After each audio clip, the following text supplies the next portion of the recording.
Ready? Start. Sir, several questions raised regarding the Defense Ministry and the External Affairs and Irrigation Ministries have been clarified by my colleagues from those ministries. My task, therefore, has been simplified to that extent.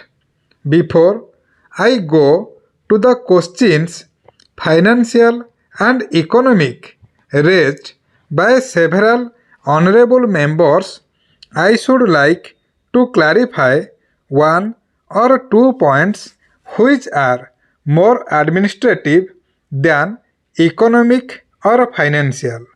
One of them was raised by my honorable friend. He raised the question about the recruitment by the Assistant Superintendent's Departmental Competitive Examination and particularly about the examination held in 1960. He said that about rupees 6 lakhs were spent for the 1960 examination and later it was declared that no vacancies were available.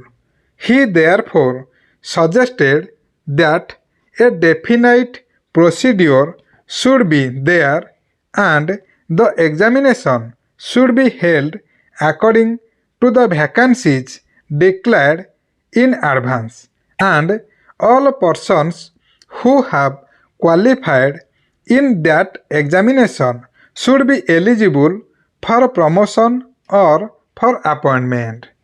Sir, I do not know whether the honorable member knows how these vacancies are filled. He probably refers to the section officer's grade in the Central Secretariat Service. This is filled 50% by direct recruitment and 25% by departmental competitive examination open to the assistants, that is the next lower grade, and the rest 25% by promotion of the assistants on the basis of seniority subject to fitness. The examination, therefore, that he was referring to was a departmental competitive examination for filling 25% of the vacancies. It takes about 1 year for the Union Public Service Commission to declare the results of the examination from the time they take up the question of the examination. It is not therefore possible to declare the number of vacancies to be filled in from the very beginning. To declare them just when the results are out is more realistic, and that is what is done. Sir, if the examination is treated as qualifying examination, the number of persons who will thus become eligible for appointment will be quite unrelated to the number of vacancies to be filled in, and then the very situation which the honorable member wishes to avoid would arise. It would not then be possible to hold any of the examinations at regular intervals, and promotions against this quota would become very fitful. The honorable member also suggested that the rules for recruitment and promotion etc. should be uniform for all ministries, whether participating in the Central Secretariat Service scheme or not. It must be, and this is so, except for the Ministry of External Affairs and the Railways. These have different rules, but these rules are very much similar and there is not much difference. But because these persons are recruited for different purposes and by different agencies, they are separate. Therefore, his purpose in saying that there should be uniformity is almost carried out. The only difference is that the Ministry of Home Affairs does not control the services in these two ministries. Then, sir, questions were raised about backward areas and the backward states and also about the city of Calcutta.